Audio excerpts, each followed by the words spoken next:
안녕하세요. 오늘은 수특 독서의 적용학습 중에서 인문예술 세 번째 제시문 코나투스라고 하는 주제를 가지고 있는 제시문을 같이 한번 독해를 해보도록 하겠습니다. 그러면 총 4개의 문단으로 되어 있고요. 그 다음에 문제는 6개의 문제가 있네요. 비교적 문제가 많은 편에 해당이 됩니다. 1번 문제는 전개 방법, 글을 어떤 방법으로 썼느냐. 이 문제는 적절한 것이니까 글을 다 읽고 맨 마지막에 같이 풀도록 할 거고요. 2번하고 그 다음에 3번 같은 경우는 일치 불일치 문제에 해당하니까 읽으면서 해결을 하겠습니다.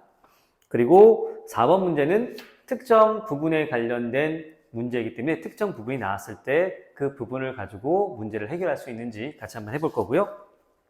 그 다음에 5번 문제는 보기형 문제죠. 보기에 글이 나와 있고, 그리고 스피노자의 관점에서 보기를 이해한 내용으로 적절하지 않은 것 이렇게 되어 있으니까 스피노자라고 하는 사람이 제시문에 나오면 그 부분을 읽고 문제를 해결해도 되고, 보기형 문제이니까 글을 다 읽고 다시 봐도 됩니다.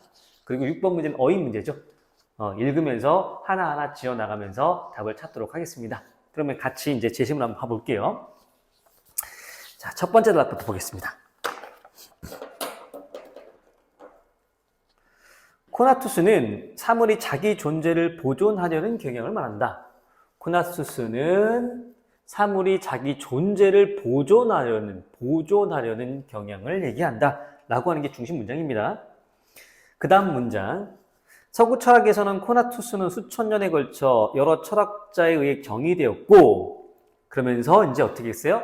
하나씩 고대 그리스부터 나오는 거야. 고대 그리스의 스토아 학파는 코나투스를 생명체 자기 보존의 욕망으로 보았으며, 살아있는 생명체는 스스로에 대한 애착과 보존 의지를 가지는 동시에 죽음으로부터 멀어지기를 원한다고 하였다. 자, 어휘 문제니까 바로 먼저 풀어볼게요.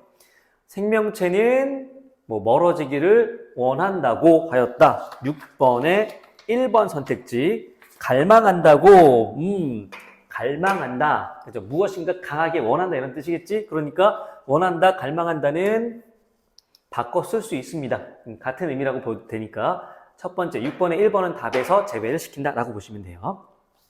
하지만 이란 접속어가 중요하죠. 하지만이 나오면 어디가 중요하다고 했어요? 무조건 뒷부분이 핵심 문장이다. 자, 그런데 여기에 또 특이한 게 뭐냐면 문장 구조가 하나가 들어가 있습니다. A가 아니라 B다. 이런 식의 문장 구조가 들어가 있거든요. 그럼 A가 아니라 B다. A와 달리 B다 라고 할 경우에는 A와 B 중 어느 부분을 집중해서 봐야 된다? 당연히 이 B 부분을, 그죠? B 부분을 집중해서 봐야 한다. 봐볼게요. 하지만 스토아 학파는 코나투스를 모든 생명체가 가지고 있는 것이 아니라 A, 모든 생명체가 가지고 있는 것이 아니라 B이다. B가 중요하다고. 뭐만? 동물만이 가지고 있는 특성이라고 했다. 고대 그리스 스토아 학파 동물들만 가지고 있다. 무엇은? 코나투스는. 정리됐죠? 이후 중세의 스콜라 철학에서는 동물뿐 아니라 모든 자연적 사물이, 자, 여기서 문장 구조가 나오죠. A뿐 아니라 B다. 자, 이건 어디가 중요할까? 앞, 뒤, 둘 다 중요합니다. A뿐 아니라 B다. A는 당연한 것이고 B도 이런 뜻입니다. 그러니까 자, 중세 스콜라 학자들은 고대 그리스 스토아 학파와 그죠? 코나투스라고 하는 것이 사물이 자기의 존재를 보존하는 경향은 똑같이 공유하지만 그 대상에 있어서의 차이가 분명히 있어요. 고대 그리스는 동물만 가지고 있다. 중세 스콜라 학자들은 동물뿐 아니라 모든 자연적 사물도 가지고 있다. 근데 구체적으로 얘기해주고 있습니다. 이에 따라 모든 유기적 생명체, 그러니까 살아있는 생명체를 얘기하는 거지. 동물뿐 아니라 그냥 모든 살아있는 생명체는 코나투스를 가지고 있다라고 이야기하고 있는 겁니다. 중세 이후 르네상스 철학자들은 코나투스가 자기 보존에 대한 욕망이란 기존의 견해를 받아들이면서 볼까요? 기존의 견해를 받아들이다. 6번의 2번 선택지를 잠깐 보면 활용하다. 누가 와도 얘가 답이지. 받아들이면서 어떤 단어 정도로 바꿔주면 좋아요. 뭐 수용하면서 요 정도 괜찮기요. 활용이라고 하는 거는 너네가 봐도 아닌 거 알잖아. 그래서 6번은 2번으로 답을 체크해놓고 그 나머지 것들은 그냥 무시하고 가겠습니다. 충분히 해결할 수 있는 것들이기 때문에 6번의 답은 2번 받아들이다와 활용하다는 의미가 통하지 않는다. 수용하다 정도로 바꿔주는 게 좋다. 기존의 견해를 수용하면서 또 문장 구조가 또 나오네요. 그죠? A뿐 아니라 B다. 이렇게까지 나오죠. 보면 코나투스를 유기적 생명체뿐 아니라 그죠? 자연적 사물, 유기적 생명체뿐 아니라 그죠? 뭐라고요? 무기물도 가진 속성.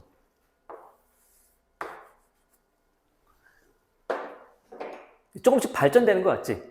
고대 그리스는 동물만, 중세 스콜라는 더하기 유기적 생명체까지, 그리고 그 이후에 르네상스 철학자들은 유기적 생명체 더하기 무기물까지 이렇게 얘기하고 있잖아요. 또한 접속어죠. 또한이라고 하는 것은 앞의 내용과 뒤의 내용이 어떻게 동등하게, 같다가 아니고 동등한 중요도를 가지고 나열된다라고 보시면 돼요. 또한, 그리고. 그러니까 앞부분, 그죠? 앞부분이 뭐 굳이 얘기하면 여기가 미안합니다. 여기가 1, 그리고 2. 둘 다 중요하다는 얘기예요. 르네상스 철학자들은 인본주의를 추구했기 때문에 인간의 욕망을 제약시하던 종교와는 달리 인간의 욕망을 긍정적으로 바라보았다. 그렇군요. 인간의 욕망을 긍정적으로 바라보았다. 이런 관점에서 자기 보존의 욕망인 코나투스 또한 인간이 당연히 가지는 속성이라고 생각하였다. 라고 해서 첫 번째 문단을 읽었습니다. 자, 첫 번째 문단을 읽으면 일단 6번 해결했고요. 2번 일치 불일치 문제에서 해결할 수 있는 게 있나 한번 봐볼까요? 그러면 이번에 1번 스토어 학파 나왔잖아요. 그죠? 스토어 학파 나왔잖아요. 그죠? 스토어 학파는 코나투스를 식물이 아닌 동물? 스토어 학파는 동물만. 2번에 1번은 답에서 제외를 시킨다. 됐죠? 그 다음에 2번 아직 근대가 안 나왔으니까 모르겠고요. 3번 르네상스 철학자들은 종교적 관점과 인본주의를 결합하여. 일단 이거부터 잘못되어 있다. 첫 번째 문단에 또한 뒷부분을 보면 분명히 뭐라고 되어 있냐면 인간의 욕망을 제약시키게 하던 종교와는 달리 이렇게 되어 있잖아요. 이것도 잘못되어 있고요. 그 다음에 인간의 욕망을 부정적으로 평가했다. 인간의 욕망을 긍정적으로 평가했다라고 분명히 여기 나와 있습니다. 그죠? 2번이 답이 되는 근거가 이 부분에 정확하게 나와 있죠. 자, 나머지 것들도 읽어 내려가면서 어쨌든 지워주는 거는 같이 하도록 하겠습니다. 됐죠? 미안합니다. 여기 답이 2번이 아니고 3번이지. 3번이지. 2번에 3번. 됐죠? 그러면서 두 번째 문단 넘어가도록 할게요. 네, 두 번째 문단 보도록 하겠습니다.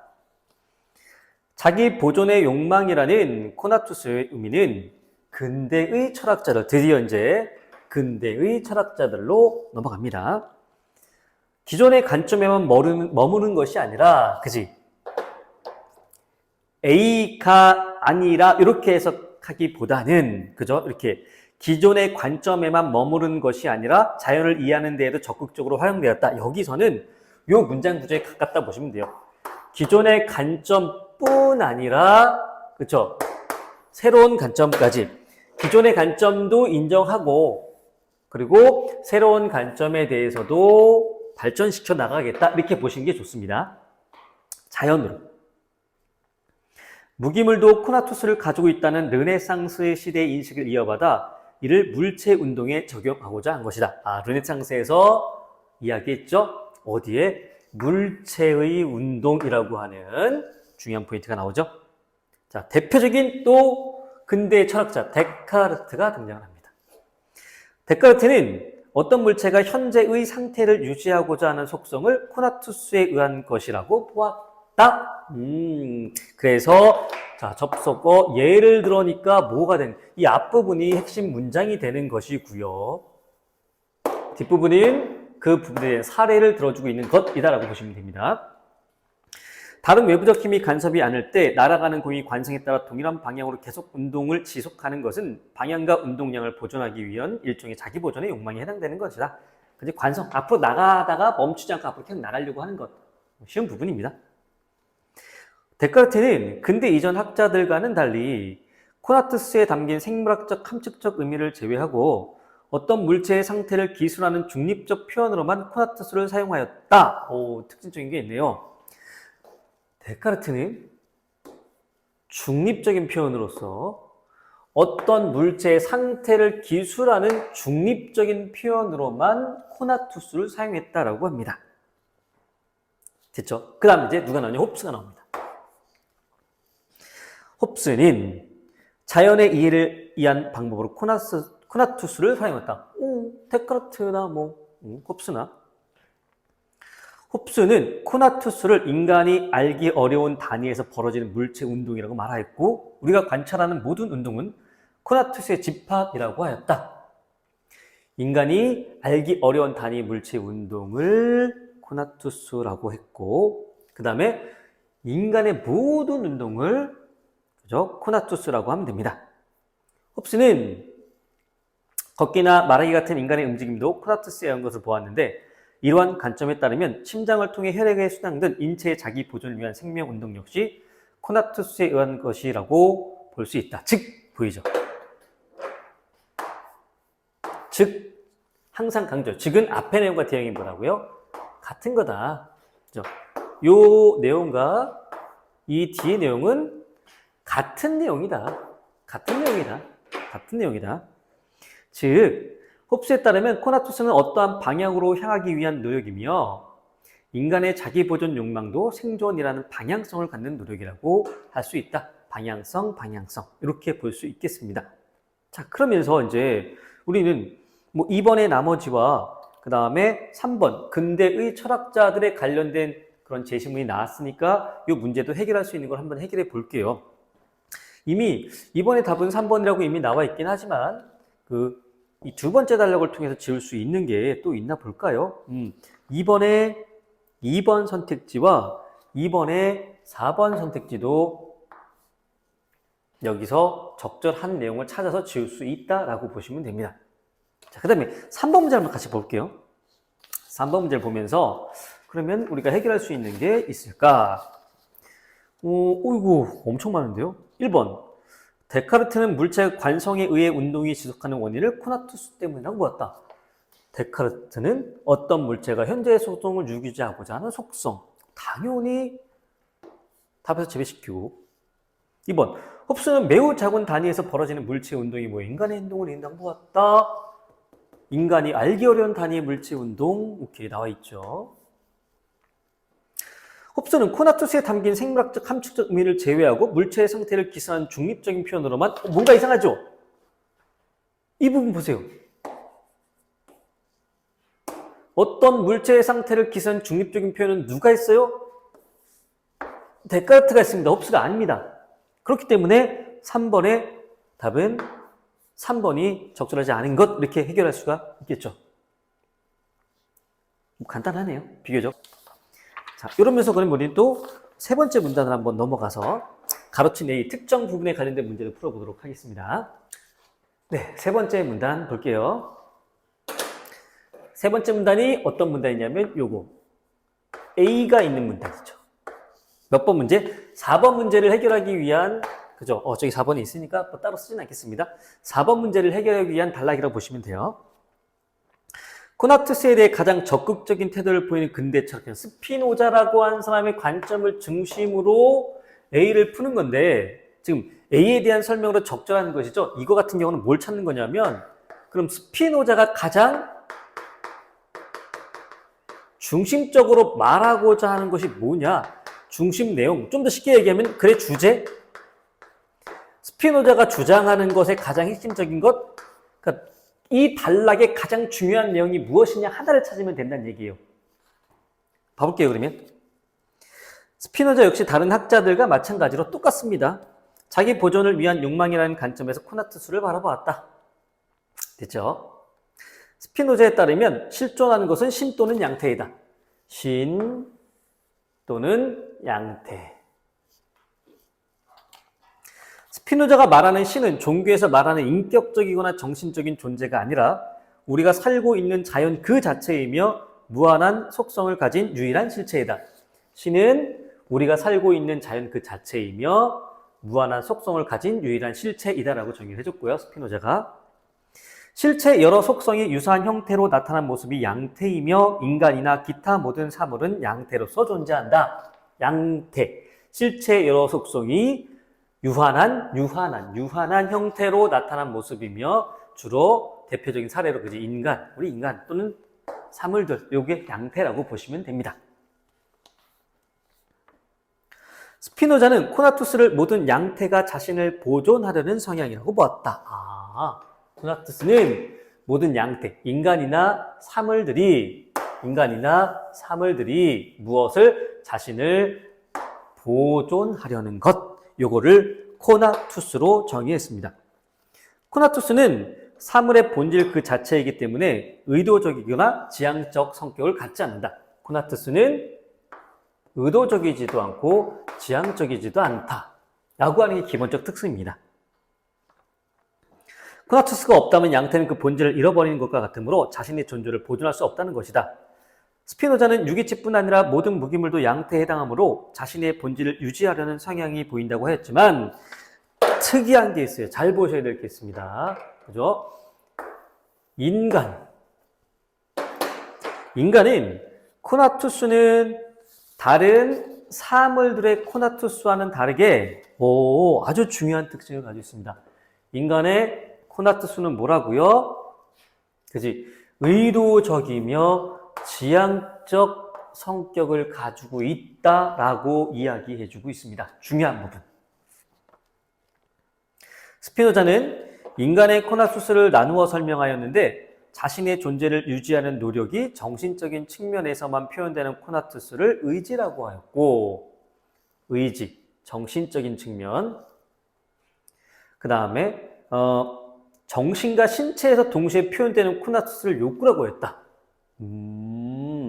정신과 신체에서 모두 나타난 것을 욕구라고 하였다. 스피노자는 욕구가 인간의 본질, 욕구는 인간의 본질이라고 말하였고, 이는 욕구가 곧 본능적으로 자신의 존재를 유지하려는 노력이라는 것을 의미한다. 또한이라고 돼 있지요. 그치? 앞부분과 뒷부분이 중요도가 같다. 그러면서 나열되는 것이다. 1 또는 2. 1부분에는 의지, 욕구에 관련된 게 나오고 이 부분은 욕망에 관련된 게 나올 거예요. 또한 인간의 본능적 차원에서 머무르지 않고 자기 보존의 노력을 의식하게 되는 것을, 그죠? 의식하게 되는 것을 욕망이라고 한다. 자기 보존을 위한 노력이라는 점에서 욕구와 욕망을 동일하다고 볼 수 있지만 욕구는 의식에 앞서는 것. 욕구, 본능은 무엇? 의식에 앞서는 것. 예를 들어줬잖아. 그치? 뭐냐, 그치? 자, 이 부분이 핵심 문장이고, 뒷부분이 어려우니까 사례를 들어준 건데요. 사례를 딱 보면, 우리가 정확하게 본능과 그 다음에 욕망을 구분할 수 있는 그런 사례가 있습니다. 신생아가 엄마의 배고파서 우리가, 배고파, 뭐 먹고 싶어 라고 하는 것은 뭐냐? 본질적인 것이야. 그치? 그런데, 맛있는 찌찌를 줘야 되는데, 그지? 우유를 줘야 되는데, 갑자기 당근 가라는 걸 입에 딱 줘. 안 먹어. 이렇게 된단 말이지. 요거는 의식을 하고 안 먹어. 라고 거부하는 것. 요걸 욕망이라고 보는 거라고요. 아주 쉬운 사례를 통해서 쉽게 이해할 수 있게끔 해놨죠. 자, 여기까지가 이제 A 부분이라고 하는 거지. A 부분이라고 하는 거지. 그래서, 3번 문제 같은 경우, 이 세 번째 단락을 통해 가지고 이제 뒷부분, 답이 아닌 뒷부분도 이제 해결을 할 수 있다. 여러분들이 분명히 한번 확인을 해 보셔야 될 부분입니다. 자, 그럼 4번 문제를 해결해 보자고요. 주제, 중심 내용. 가장 중요하게 생각하는 것이 뭐냐를 선택지를 통해서 골라내는 것인데 4번을 봐보세요. 인간의 코나투스는 다른 사물과 달리 코나투스는 이런 성격을 가지고 있지만 인간의 코나투스는 다른 사물과 달리 그죠? 어때? 의도적이며 지향적 성격을 가지고 있고 이게 하고 싶은 얘기잖아요. 스피노자가.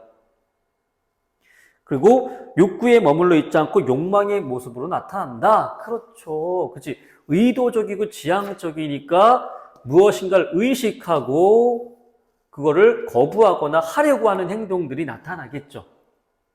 그래서 이 부분의 한 문단에 대한 가장 중심 내용을 정리한 것, 요걸 찾는 거지. 뭐 중학교 때나 고등학교 초반에 문단의 중심 내용 찾는 것, 주제 찾기랑 똑같은 거라고 보시면 돼요. 그래서 4번의 답은 4번으로 가는 게 가장 적절하다라고 보시면 되겠습니다. 그러면서 또 이제 마지막 단락으로 넘어가면서 나머지 문제도 해결해 볼게요. 네, 이제 네 번째 단락, 마지막 단락입니다. 이걸 통해서 나머지 문제를 다 해결하도록 하겠습니다. 스피노자는 인간이 단순한 생존을 넘어서 더 나은 삶을 지속하고자 하는 욕망을 가진다고 보고 이를 위해 타인과의 공존, 이제 마지막 단락에서 포인트는 타인과의 공존이라고 하는 거네요. 스피노자에 따르면 코나투스는 불변하는 실체가 아니라 실체가 여러 모습으로 나타나는 현실적 양태이고 코나투스는 현실적 양태이다. A가 아니라 B이다 라고 하는 거지. 그러면 A가 불변하는 것이 아니라 B, 현실적으로 나타난다. 무엇인가 변화할 수 있다라고 하는 건데 뒷부분 진짜 그렇게 나오나 볼까요? 따라서 코나투스는 타인과의 관계 속에서 뭐한다? 변한다. 중요한 포인트 뭐? 타인과의 공존, 타인과의 관계 속에서 변한다. 포인트네. 인간은 타인과 관계를 맺으면서 어떤 자극을 받게 되고 이는 인간의 정신과 육체의 변화를 주게 된다. 스피노자는 이러한 자극과 변화의 과정이 기쁨과 슬픔이라는 두 가지 원초적 감정으로 나타난다고 했다. 그렇군요. 기쁨과 슬픔이라고 하는 원초적 감정이 드러나는데 기쁨이 나타나면 코나투스가 증가하고 슬픔이 나타나면 코나투스가 감소한다. 기쁨이 나타나면 더 하고 싶다는 얘기야. 그지? 슬픔이 나타나면 그만해버릴까? 라고 해서 극단적으로 막 자살을 할 수도 있겠네요. 그러면서 한편 얘기했죠. 한편이라고 하는 것은 어디가 중요할까요? 뒤에가 중요하다고 생각하는 친구들이 많은데요. 한편은 그리고 또한 뭐 아울러 더구나와 게다가 이런 거와 똑같은 성격을 가진 접속어가 보시면 돼요. 그래서 그 앞에 부분의 내용과 뒷부분의 내용이 같은 중요도로 나열되어 있다라고 보시면 됩니다. 한편 인간은 코나투스를 감소시키는 타인과의 관계를 맺기도 하는데 이는 왜곡된 욕망으로 발생한다. 보다 더 중요한 게 이제 하지만이 나오겠죠. 하지만 뒷부분은 무조건 핵심 문장. 무엇? 타인과의 관계를 부정하지는 않는다. 타인과의 관계 속에서 잘못된 인식을 수정할 수 있고는 결국 코나투스의 뭘로 이어진다? 증가로 이어진다. 이렇게 된다는 거죠. 자, 그래서 이러한 관점을 어떤 관점? 앞에 나오는 타인과의 관계 속에서 코나투스를 증가시키는 이런 것겠지. 이러한 관점을 바탕으로 하여 스피노자는 인간은 무엇을 기쁨을 지향이 아니고 지향이야. 그죠? 지향이야. 지향해야 한다고 말하며 타인과 함께 기쁨을 뭐 할 수 있다? 증가시킬 수 있다. 그럼 코나투스가 증가한다라고 했죠. 기쁨을 증가시킬 수 있는 뭐가 중요하다? 공동체가 필요하다라고 주장한다. 라고 하는 겁니다. 그러면 자, 일단 이걸 바탕으로 해서 우리가 남은 문제가 지금 1번하고 그 다음에 마지막 5번 문제가 남아있잖아요. 그 5번 문제를 먼저 해결하고 1번을 나중에 한번 해볼게요. 5번은 스피노자의 관점입니다. 스피노자의 관점에서 보기를 이해한 내용. 자, 얘는 뭘 한 거야? 결국 스피노자의 관점을 어떤 사례에 뭐 한 거예요? 적용한 거겠지. 그러니까 스피노자의 정확한 관점을, 즉 어디에? 세 번째나 네 번째 문단에 나오는 스피노자의 관점을 정확하게 이해하고 보기의 내용에서 그러면 스피노자의 관점에 해당되는 게 무엇이 있는지를 잘 표시한 다음에 답을 하나씩 찾아가면 되겠죠. 자, 달리기 선수 갑은 대회 때마다 대부분 상위권에 입상하는 실력을 갖춰 있었으며 성적을 유지해야 되는 욕망으로 꾸준히 연습을 했대요. 갑은 1년 전에 참가한 대회에서 심리적 압박감으로 인해 자신의 실력을 발휘하지 못해 극도의 부진을 겪었고 이전보다 훨씬 못한 성적을 거두게 되었고 이후 슬럼프에 빠져서 운동을 할 수 없었어. 수위는 계속 낮아지게 되었어. 그러던 중 이전의 자리로 돌아가기 위해 최선을 다하겠다는 결심을 하였고 다시 운동을 시작하면서 유명한 코치를 찾아가 개선점을 찾고 자신의 지난 경기를 분석하면서 이길 수 있는 방법을 고민하였다. 이후 참가한 대회에서 갑은 긴장하기도 했지만 주변 선수들과의 경쟁에서 더 좋은 성적을 거둘 수 있었다. 일단 기본적으로 우리가 확인할 수 있는 거는 달리기 선수 갑이 뭘로 보는 거예요? 양태로 보는 거지. 현실적 양태로 보는 거잖아. 그러면 5번 1번 볼까? 갑은 달리기 선수란 양태로 존재하며 오케이. 갑이 달리기를 하는 것은 자신의 존재를 보존하는 것. 코나투스. 적절하죠. 2번. 갑이 성적을 유지하기 위해 꾸준히 연습하는 것은 의식과 욕구가 결합했으니까 본능적인 것에서 벗어나는 거잖아. 충분히 얘도 적절하다라고 볼 수 있죠. 3번. 갑이 심리적 압박으로 자신의 실력을 발휘하지 못한 것은 코나투스가 본능적인 활동의 차원에만 머물렀기 때문이라고 할 수 있다. 심리적 압박감이라고 하는 건 뭐 한 거예요? 의식을 한 거잖아. 의식을 했다라고 하는 것은 뭐냐 하면, 그쵸? 의식을 했다는 건 뭐야? 본질적인 것을 뭐 했다는 거야? 벗어났다라고 하는 거지. 그러니까 3번이 적절하지 않다라고 보고 4번. 유명한 코치를 찾아간 것은 코나투스의 증가. 그죠? 타인과 함께 기쁨을 증가시킬 수 있다. 뭐 이런 것들. 5번. 갑이 주변 선수들과 경쟁하면서 경쟁 선수들과의 만남이 정신과 육체의 변화, 양태는 변화한다라고 했으니까 답은 그래서 3번이 적절하지 않다라고 보시면 되겠습니다. 자, 그러면서 이제 마지막 1번 문제 해결할게요.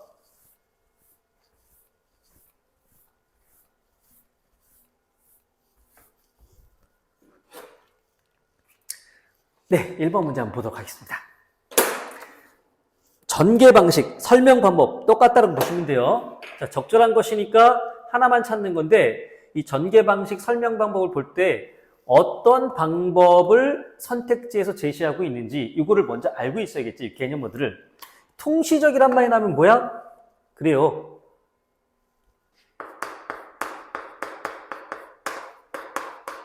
시간의 흐름이라고 보시면 됩니다. 알겠죠? 시간의 흐름이라고 보시면 돼요.